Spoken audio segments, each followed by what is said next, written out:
যোগীরাজ্যের Dabangg IPS ফের ভোটের ময়দানে ফের মাঠে নেমেছেন তিনি। এই দক্ষিণ 24 পরগনার পুলিশ অবজারভারের দায়িত্ব পেয়েছেন অজয় পাল শর্মা।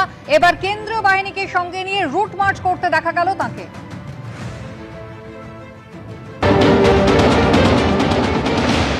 ফলতায় ফের প্রবেশ করলেন অজয় পাল শর্মা, উত্তরপ্রদেশে আইপিএস, এবং দেখতে পাচ্ছি একেবারে মার্কসম্যান অর্থাৎ কেন্দ্রীয় বাহিনীর যে গাড়ি বুলেট প্রুফ ভেহিকেল, সেই মার্কসম্যান সঙ্গে নিয়ে অজয় পাল শর্মাকে দেখতে পাচ্ছি। তিনি একেবারে গাড়িতে করে অর্থাৎ পুলিশ অবজারভার, তিনি কিন্তু ফের ফলতায় এসে পৌঁছেছেন এবং সাথে বিশাল কেন্দ্রীয় বাহিনী, সেই কেন্দ্রীয় বাহিনী নিয়ে পৌঁছেছেন।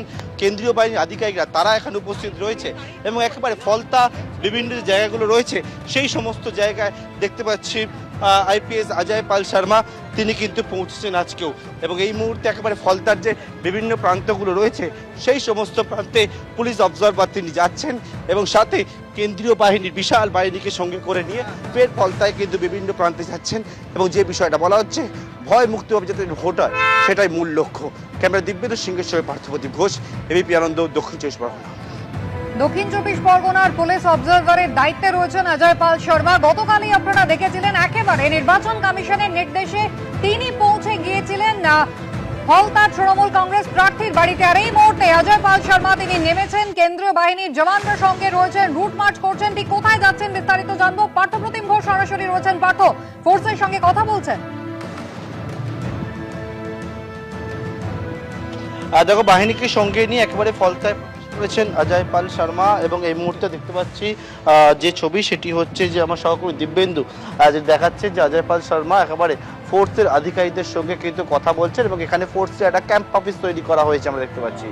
এবং এই যে ক্যাম্প অফিস তৈরি করা হয়েছে এই ক্যাম্প অফিসেই আইজিকে দেখতে পাচ্ছি, অন্যদিকে উত্তরপ্রদেশে আইপিএস অজয় পাল শর্মাকে দেখতে পাচ্ছি এবং থেকে একেবারে ক্যাম্প অফিস যেটা তৈরি করা হয়েছে এটা কন্ট্রোল রুম কার্যত দেখে মনে হচ্ছে। সেই কন্ট্রোল রুমে অবজারভার অজয় পাল শর্মা তিনি এসছেন এবং আধিকারিকদের সঙ্গে কথা বলছেন এবং বলে যে বিষয়টা সেটা হচ্ছে যে কিরকম ভাবে নির্বাচন যাতে শান্তিপূর্ণভাবে করা যায়, অর্থাৎ দক্ষিণ 24 পরগনার ফলতায় সেক্ষেত্রে এই যে নির্বাচন রয়েছে কালকে, সেক্ষেত্রে কিন্তু গতকালকেই দেখেছিলাম যে আইপিএস অজয় পাল শর্মাকে উত্তরপ্রদেশ থেকে আসা পরবর্তীকালে তিনি কিন্তু যে বিষয়টা বলেন যে সেটা হচ্ছে জাহাঙ্গীর খান অর্থাৎ তৃণমূল কংগ্রেসের নেতা, অন্যদিকে এবারে ফলতার তৃণমূল কংগ্রেসের প্রার্থী, তার বিরুদ্ধে তার বাড়িতে পৌঁছে যায়, তার অফিসে পৌঁছে যায় এবং পৌঁছে গিয়ে একেবারে তিনি বার্তা দেন যে তার অভিযোগ ছিল যে সেটা হচ্ছে যে পুলিশ তাদের কাছে খবর এসে পৌঁছাচ্ছে যেটি সেটা হচ্ছে যে